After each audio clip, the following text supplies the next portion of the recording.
Jurassic. Iya. Itu Mas Bayu benar-benar mau beli satu pulau. Ya nanti judulnya itu lagi. Kawan banget itu loh. Iya.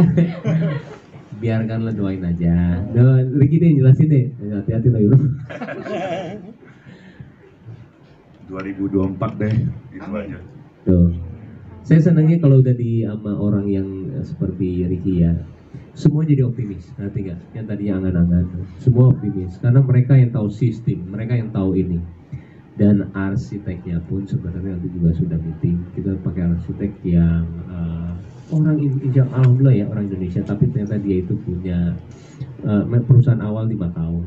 Ada di sini karena mencintai Indonesia juga. Kenapa gue nggak gede Indonesia? Senang saya ketemu sama orang-orang seperti ini ya. Jadi memang kita bergeraknya untuk Indonesia aja, makanya pakai produk dalam negeri dong semuanya, biar kita itu tidak dimanipulasi sama luar ya. Karena itu benar kok kata Jokowi ya. Kita itu gede perusahaan luar dengan tenaga kerja tambah di luar, kenapa nggak di sini gitu loh. Pakai kok, pakai produksi sini. Ikutin aja, kita belajar apa negeri Cina tuh benar. Mereka pakai produksi kita semua kok. Tolong ya, saya cuma minta tolong itu. Saya semakin seperti ini semakin aware banget kalau memang kalau kita pakai dalam negeri itu produk membantu banget negara kita sih beneran. Artinya dari film yang fiksi itu akan diaplikasikan menjadi nyata di Jadi gini, kalau yang nggak apa-apa lah saya dikit doang ya. Aminin ya. Amin. Ya Allah. Amin. Karena memang Kabul. sebenarnya untuk izinnya itu sudah lama banget. Kita progresnya dan itu nggak gampang. Cuman kita harus bilang ini memang membudidayakan kelestarian hewan dan juga Indonesia. Jadi memang dibantu banget.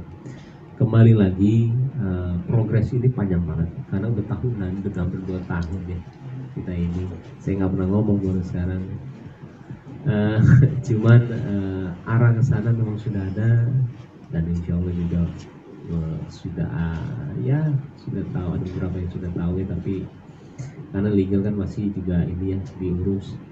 Kembali lagi itu bukan suatu pekerjaan yang gampang, listrik semuanya, pengairan segala itu prosesnya panjang banget, tapi di belakang sini itu sudah ada orang-orangnya seperti Ricky, seperti orang yang punya kebun binatangnya, seperti juga arsiteknya. Jadi semuanya sudah satu elemen yang kuat banget.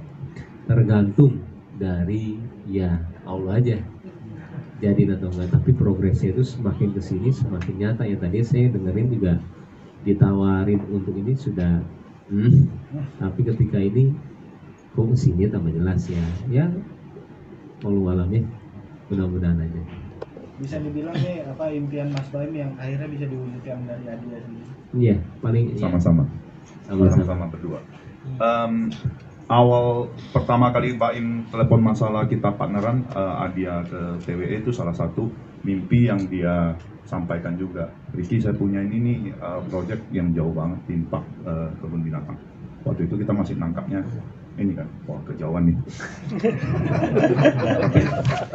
Akhirnya sambil jalan kita diajak meeting nih sama yang sudah punya kebun binatang, yang sudah lagi minta izin di pulau tersebut. Wah ini jadinya mungkin nih, ya kan?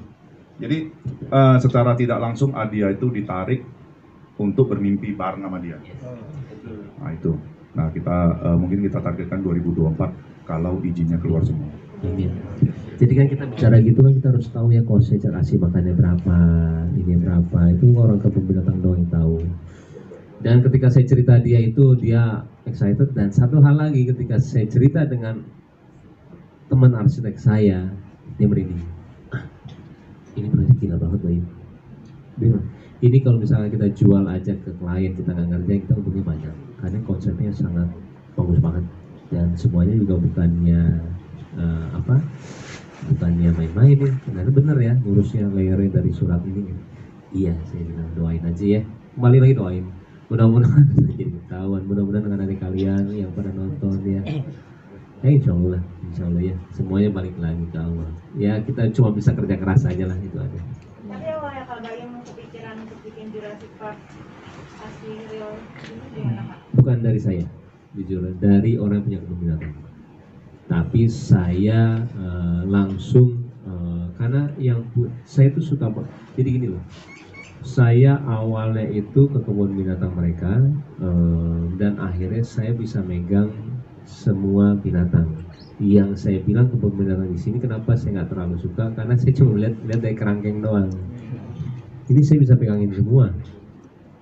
Dan waktu itu juga Irfan Hakim juga pernah bilang, ya Im, ini apa namanya, itunya dia yang gede, karena burung, Alfiar ini salah satu ide lu yang bilang kalau misalnya betul banget. Saya bilang begitu, bro, gue tuh mau bikin karena burung gede banget yang gue di situ tuh bisa ini, dan dia bikin. Dan waktu itu dia bilang Paula, dan Paula ngomong sama saya pun waktu itu juga lupa ingat, saya ternyata kamu ya gara-garanya itu gini. Hah? Emang iya? Iya, dia bilang gitu sama aku gara-gara Baim ini.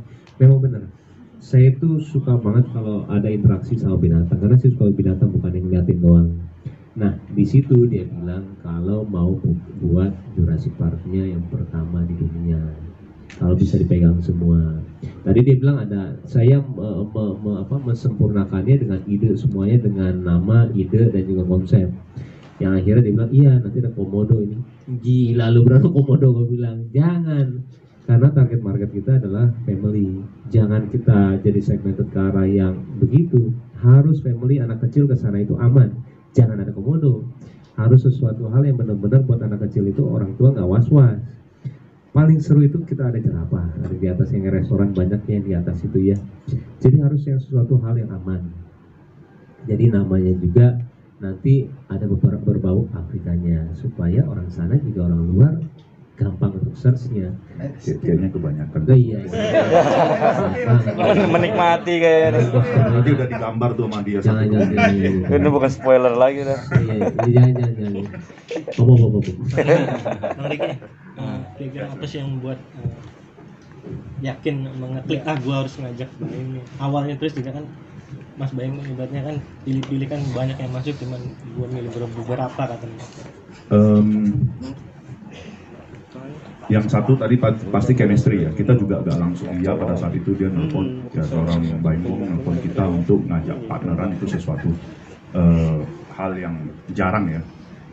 Jadi saya bilang sama dia, tungguin, kita coba ini dulu, ada nggak nilai tambah dia masuk ke Taidulongnya. Akhirnya mungkin ada sekitar 6 bulan baru kita iyain. Nah, yang kita lihat si Baim ini nomor satu bagi saya itu leader in his class ya di entertainment. Itu yang kita nilai.